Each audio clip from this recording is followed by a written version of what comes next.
This episode is brought to you by Progressive, home of the Name Your Price tool. You say how much you want to pay for car insurance, and they'll show you coverage options that fit your budget. It's easy to start a quote. Visit Progressive.com to get started. Progressive Casualty Insurance Company and Affiliates. Price and coverage match limited by state law.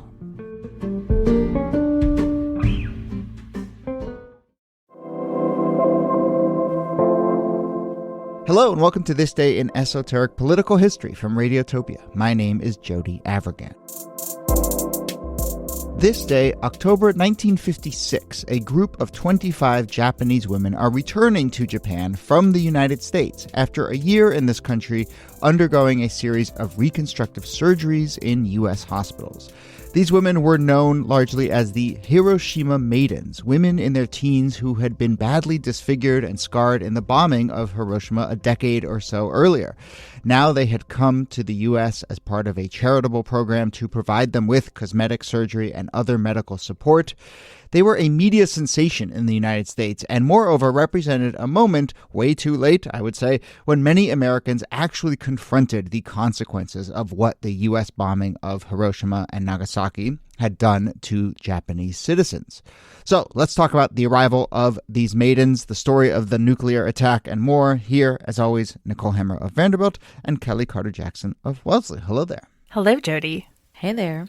And our special guest is Josh Levin of Slate. He is, among many other things, the host of their series 1 Year, in which each season takes a look at a series of fascinating stories from 1 year in American history.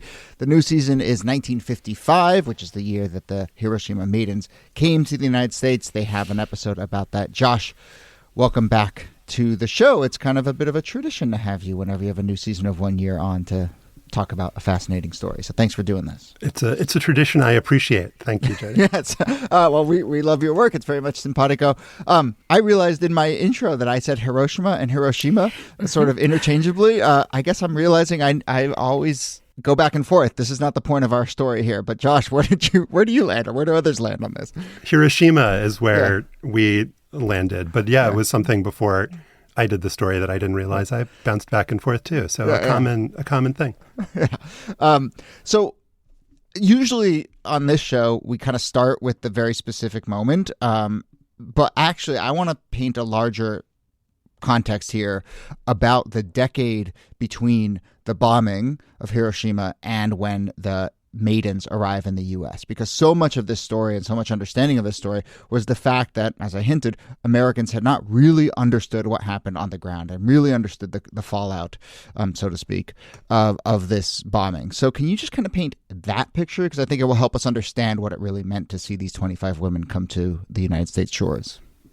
So Americans knew a lot about what happened during World War II from newsreels, radio, newspapers, but they knew what the Allies, what the American government wanted them to know and wanted them to think. And so this was particularly stark after the atomic bombings. Military censors forbade photographs that showed the actual horrific damage that the bomb had inflicted. They forbade the sharing of medical reports about, again, the damage that the bombing had done to the people of these cities. And there were even kind of claims that, these bombs didn't release radiation, and any suggestion to the contrary was propaganda. There were some things that snuck through, some ways that people did get information, which we can get into in a bit because it connects to our story. But it wasn't like there was a total information blackout. There was lots of information. It was just not accurate information. Yeah. I'm curious whether the Cold War plays a role in the shifting opinion around nuclear weapons and what leads up to the Hiroshima Maidens coming to the United States. I mean, can you imagine something like this happening, this kind of almost reckoning? And I'm curious if you think of it as a reckoning, if it weren't for other countries having nuclear weapons and this fear spreading about nuclear war? So that played out in a really interesting way because you can see exactly what you're describing, the fear of nuclear weapons, and the people that put this project together, an American magazine editor named Norman Cousins and a Japanese minister named Kiyoshi Tanimoto. That was exactly what they thought, and that was their goal for this project, was to force people to confront with the damage these weapons did. And then on the other side, you had, primarily, I would say, in terms of influence, United States government, State Department, government officials who had the exact opposite goals. The Cold War is escalating. They're building up the nuclear arsenal, and they're trying to play down, even as they're doing this whole, like, the only way that we can be safe is to get as many, atomic bombs and, build the hydrogen bomb. Like, this is the only way that we can be safe. At the same time, they're actually playing down the destructive power of nuclear weapons. And so this project and the fact that Americans would potentially be confronted by these women, these innocent women with this, scars and burns all over their bodies, that could be a threat to that entire project, that it could lead to more calls to ban the bomb. When you look at some of these before and after pictures, and you look at the images of, and there's also video as well of the women who were scarred, where they were scarred, how they were scarred, how badly damaged their bodies were distorted.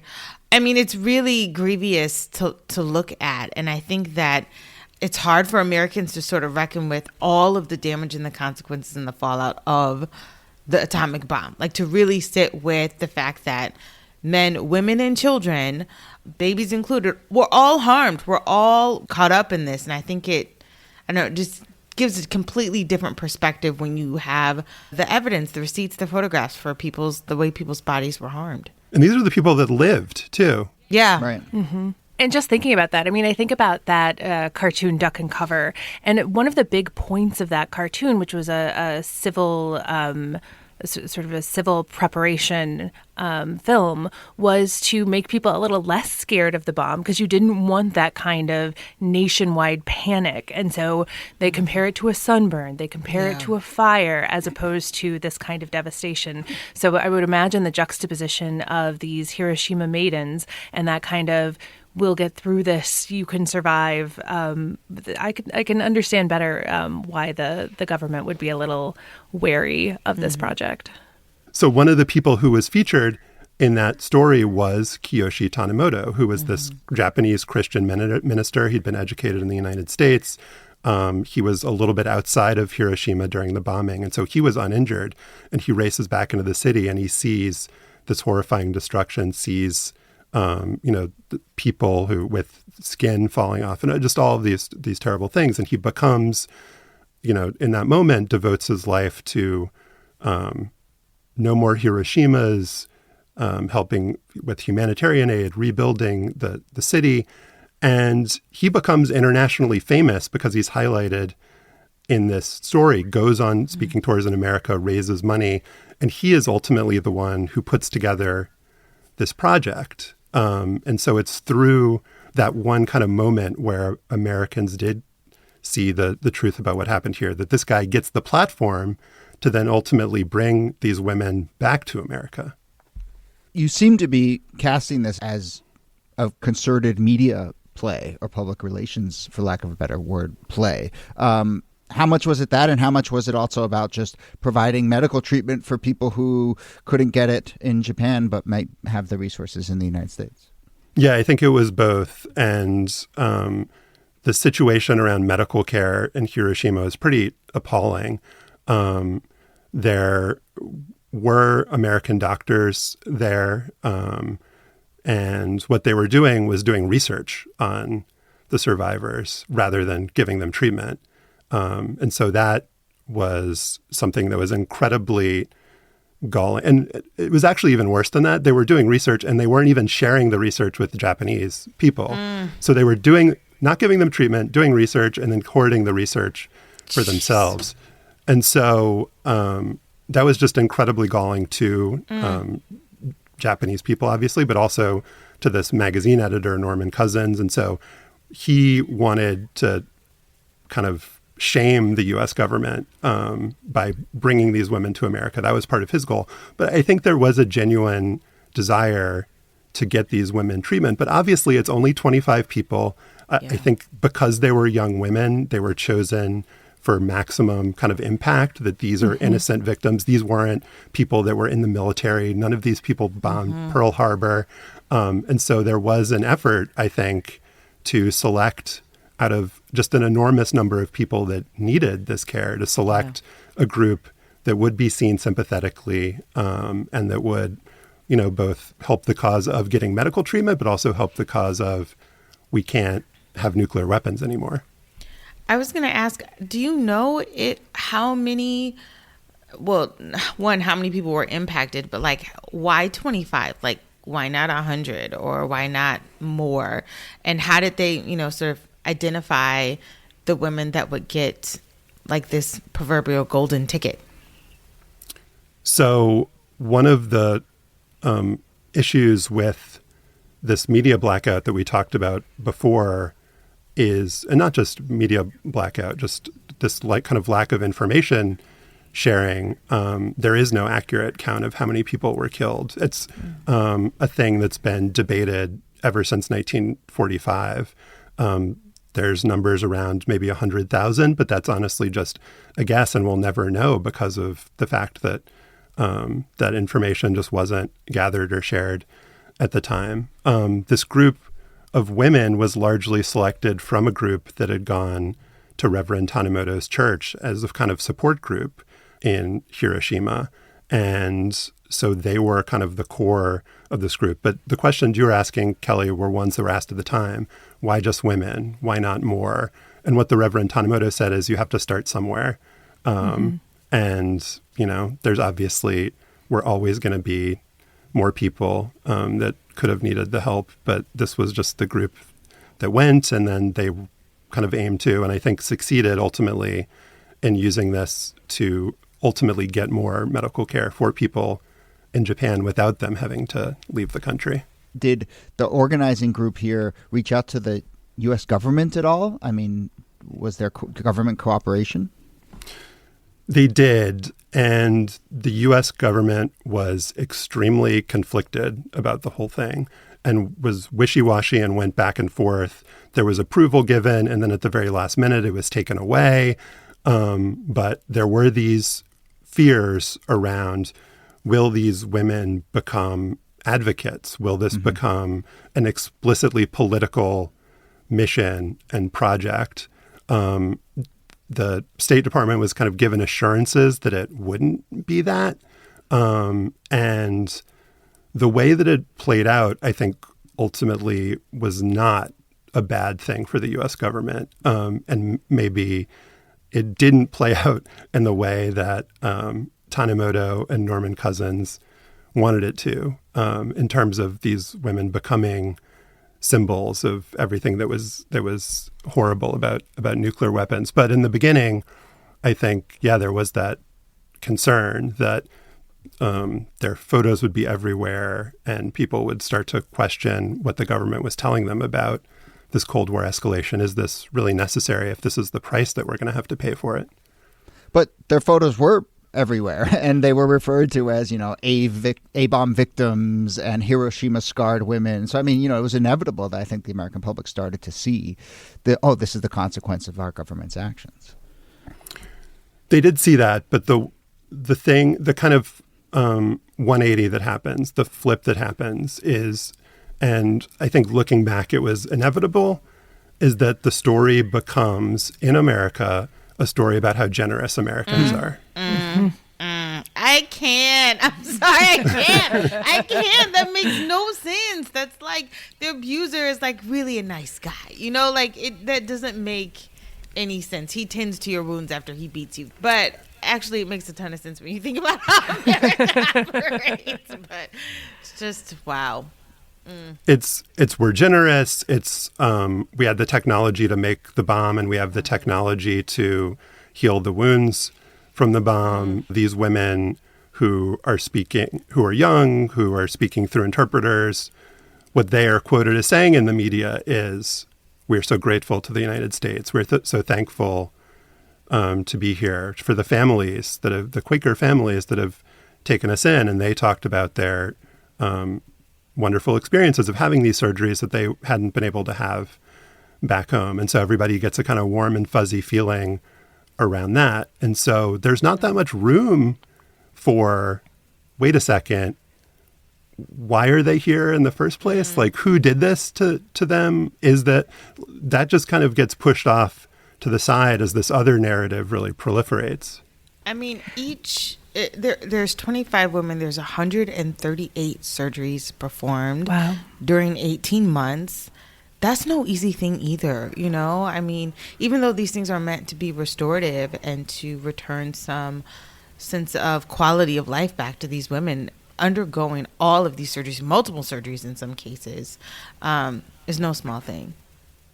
And one of the women dies in surgery. So that is, and that does become a big story both in the United States and in Japan.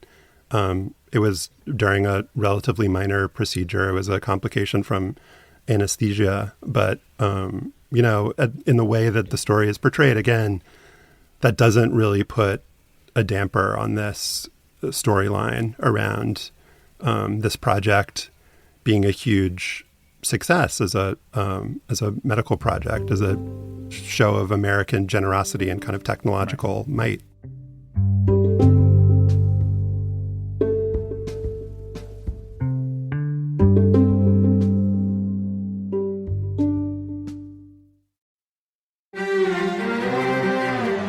You're used to hearing my voice on the world, bringing you interviews from around the globe. And you hear me reporting environment and climate news. I'm Carolyn Beeler. And I'm Marco Werman. We're now with you hosting The World Together. More global journalism with a fresh new sound. Listen to The World on your local public radio station and wherever you find your podcasts.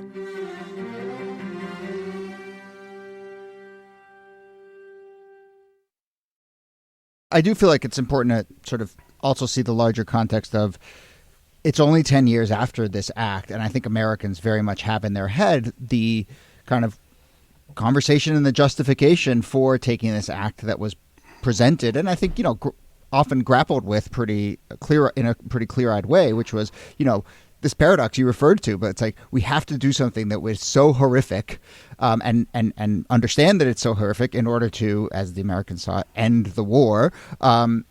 And yet we want to minimize the horror and not really look at it. And I feel like that's paradox is at the heart of all of this, from the sort of justification from the bombing in the first place all the way through to this moment.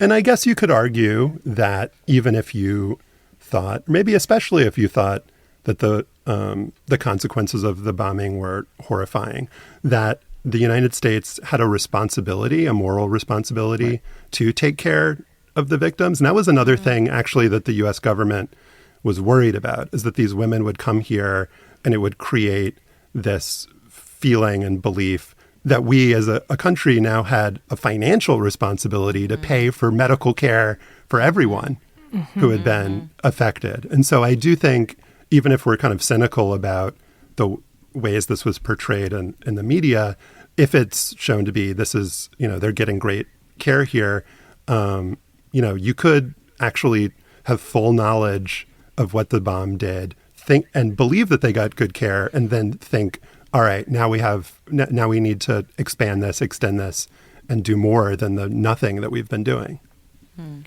One of the big sort of foreign policy stories of the 20th century is how the U.S. and Japan go from being enemies during World War II to pretty close allies in the back half of the 20th century. Does this have any sort of bigger geopolitical ramifications? Like, is this part of the story of the U.S. and Japan coming closer together, or is this more of a, I don't want to say personal interest story, but a smaller scale story that doesn't figure in that way? I think it does. And I think, after the women go back to Japan, I think this project is credited with the fact that, a couple years later, there is a national bill for free lifetime medical care for survivors. I think when the occupation is over and,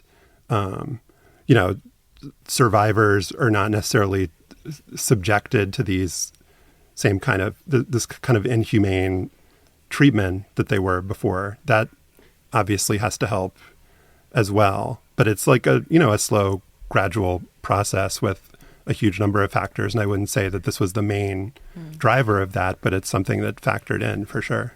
Can I ask a question that seems completely random? Is it true that they took these women to Williamsburg? Like Colonial Williamsburg, not East Brooklyn, right? Colonial Williamsburg? Like what? I mean, I don't think Disney World exists at this time, but like They went to Disneyland, actually. They went to Disneyland. Well, there you go. Hey. That's wild to me. That's wild. Show Yeah, they went to the Metropolitan Opera. They went to the White House. Interesting fact about the White House trip is that they made sure that Eisenhower wasn't there, and they didn't allow any photographs to be taken. Wow. But they did go to the White House. They went to a Brooklyn Dodgers game.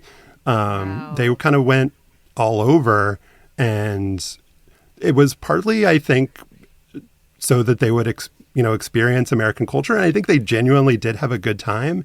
But I think it was also this demonstration of American largesse. Like, we're going to, show you kind of great hospitality as we're taking care of you. So as we wrap up, well, first shout out. It was Mount Sinai, right, in New York, which is where they were treated. Yeah, that's just an interesting tie-in. This larger context you were painting about the U.S. and the U.S. public starting to grapple a little bit more and see more images and just sort of tell its, sort of craft a story. I mean, there's a whole really fascinating history of, as you were hinting, the newsreel footage that was suppressed and the photographs that were suppressed and how those started to trickle out. And it is in this time period in the late 50s into the 60s when you start to see more and more of that come out. So I think this is part of a larger story of narratives and documentary films and newsreels and reporting starting to come out. One very kind of strange tidbit in that narrative is, do you know about this? And we got an email from a listener, Jess, suggesting this, and we may do it on its own, but it ties in. But do you know this story about 1955 and the This Is Your Life episode? Do you touch on this in your episode, Josh? Yeah, that's a major part of the episode. Yeah. Do you want to tell that story really quick as its own little subplot to the way that Americans were starting to grapple with the legacy of the bombing? So a couple days after they arrive in America in 55, Kiyoshi Tanimoto goes on This Is Your Life. It's engineered by this guy, Norman Cousins, who's his partner in the project, as a publicity way to generate publicity and raise money for the Maidens project. And they ultimately raise enough money to pay for basically all of their expenses while they're in America. And what Tanimoto doesn't know, not being American, is what this show is, which is people go on the show and you're surprised not only by the fact that like they're telling the story of your life over a half hour, but that people from your life show up kind of randomly. Like they flew in his family and he didn't know about it. His daughter is actually somebody we interview in our episode and about that whole experience. And then his friends and, all these people from his life. And then they pull off a surprise that I think he definitely wasn't anticipating. Somebody who is not a friend, not a relative, but was the co-pilot of the Enola Gay, the guy who flew the bomb over Hiroshima. And at first they have him behind the screen so you can't see who it is. And then they invite him out and there's just this incredibly uncomfortable moment where they shake hands. Oh, so, my gosh. So it's a big part of this story, but it's also just something that, like, if you go on, it's like Jeez. what the Reddit, it's what the Reddit Today I Learned subreddit. It's like people learn about this, like, kind of every year and are just shocked anew that this actually happened, that this is a thing that was done on American television. The email we got from a listener said exactly that. She was like, they surprised him by bringing out a pilot and they were supposed to just like chat. And then she says, I'd love to hear you guys talk about this. I'm sorry for now passing on this absolutely cursed knowledge to you. And so I think that is very much how people take that moment. My gosh. How did they think that was going to go? I think it was, again, this similar impulse towards like reconciliation, and there's this moment also towards the end where they make this public appeal, like send money. And the co-pilot is like, I want to make the first contribution, and like gives them a check. So yeah, like we're going to shake hands. It's all good, right? But also just riveting television. I mean, it's also some TV producer Must-see thinking. TV. Yeah, exactly. Yeah. I mean, let's not discount that. Yeah, this was proto-reality television. And the reviews afterwards, like Time Magazine was like, this was amazing, first-rate TV. And I think it was the New York Herald Tribune where they were like, this was commercialized sadism. Yeah. That was a Yeah. pretty good two-word phrase. Yeah. Cursed knowledge, commercialized sadism. There you go. Well, look, this is so fascinating, and I think there's so many other really fascinating tidbits here about kind of the story we tell ourselves and the responsibility a country has after a war. I know your episode gets into a lot of that, and so people should go check that out. We will link to it in the show notes. But Josh Levin, host of 1 Year, which is looking at all sorts of other stories from 55. You want to do a little quick summary of the other 55 tidbits you've touched on this season? Yeah, the story of the Cannon Street All-Stars, a black Little League team from South Carolina, and their attempt to defy Jim Crow era segregation in Little League.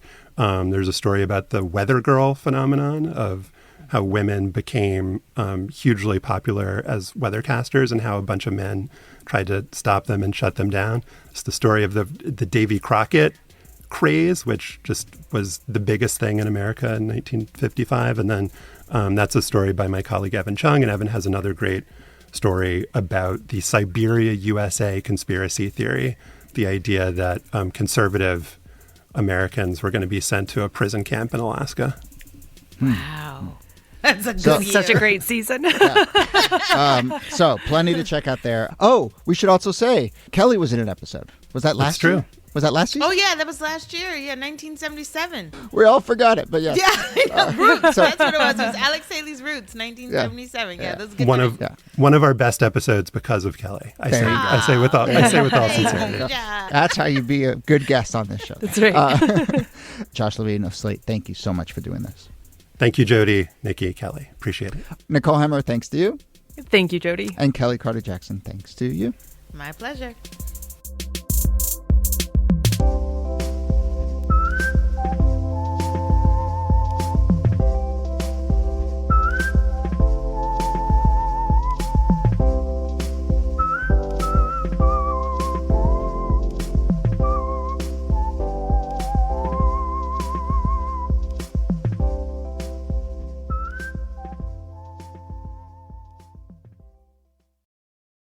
Support for This Day in Esoteric Political History comes from Odoo. If you feel like you're wasting time and money with your current business software, or just want to know what you could be missing, then you'll need to join the millions of others who have switched to Odoo.